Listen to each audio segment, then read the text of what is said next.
देखिए, हजारीबाग जिले के बरी थाना क्षेत्र में 24/4/26 को बैंक ऑफ महाराष्ट्र में एक लूट हुई थी, जिसमें कि लगभग 4,22,000 रुपये कैश और लगभग 3.9 किलोग्राम का सोना जो है वो लूट लिया गया था।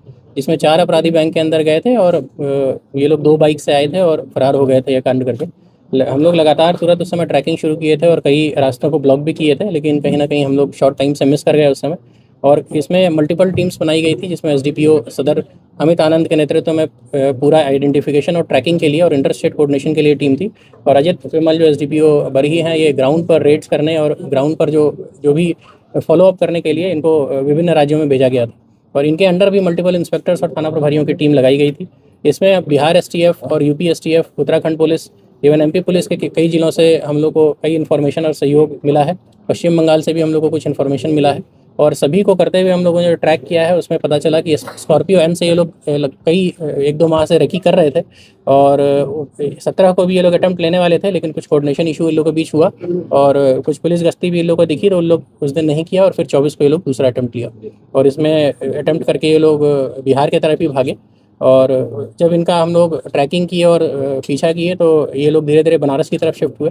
और यूपी एसटीएफ की मदद से हम लोगों ने बनारस के सारनाथ थाना क्षेत्र में इनकी घेराबंदी करके इनकी गिरफ्तारी की। और लूटा हुआ लगभग 1 किलोग्राम सोना, 900 समथिंग ग्राम सोना है। और कैश लगभग 20 लाख रुपए जो है ये बरामद किया गया है।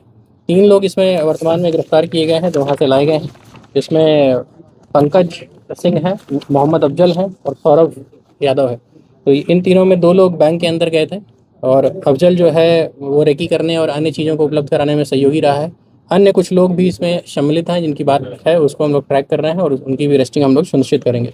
पूरे इस अभियान में कई थाना प्रभारी, दोनों एसडीपीओ साहब अमित आनंद और अजित कुमार विमल के नेतृत्व में, और इंस्पेक्टर्स जो हैं वो शामिल रहे हैं। इंस्पेक्टर बरही अंचल, पेलावल अंचल, इंस्पेक्टर बरही थाना प्रभारी चौपारण, पदमा ओपी, थाना प्रभारी पेलावल ओपी, हिचाक थाना, बड़ा बाजार और मुफस्सिल थाना और बरही थाना के कई सब इंस्पेक्टर्स और तकनीकी शाखा और नक्सल शाखा के कई पुलिसकर्मी इस पूरे अभियान में शामिल रहे हैं। और हम लोग कोशिश करेंगे कि इस पूरी टीम को हम लोग रिवार्ड करें। ये बहुत अच्छा कार्य इनके द्वारा किया गया। इनका आपराधिक इतिहास है, ये लोग एक डकैती के गैंग के रूप में ही कार्य करते हैं। विभिन्न राज्यों में, पश्चिम बंगाल, बिहार, यूपी, उत्तराखंड और झारखंड जैसे राज्यों में ये लोग लगातार कई वर्षों से डकैती करते आ रहे हैं। कई वर्षों से कई राज्यों की पुलिस इन्हें ढूंढ भी रही थी। और ये हमारी टीम का अच्छा रहा, अच्छा मेहनत रहा और लग भी रहा कहीं ना कहीं, सब चीज़ मिला के कि हम लोगों ने इस टीम को ढूंढा और हम लोग वर्तमान में इनको रिमांड पर लाए हैं और अग्रतर पूछताछ वगैरह कर इन लोग के जनरली गोल्ड लोन्स के जो भी हैं उनके डकैती के कई डिटेल्स हम लोग को मिले हैं। उत्तराखंड में भी यही किया गया है, बिहार में भी गोल्ड लोन जहाँ से दिया जाता है उसको टारगेट किया गया है।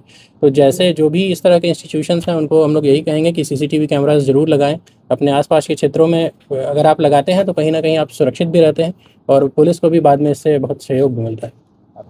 ये लोगों ने सोशल मीडिया में, उड़ीसा में एक रॉबरी हुई थी, सोना का रेट इतना बढ़ रहा है कि वो ल्यूक्रेटिव हो गया है आज के डेट में। तो वहाँ से इन लोगों ने देखा तो बैंक ऑफ महाराष्ट्र को टारगेट करने का प्लान उन लोगों ने वहाँ से किया।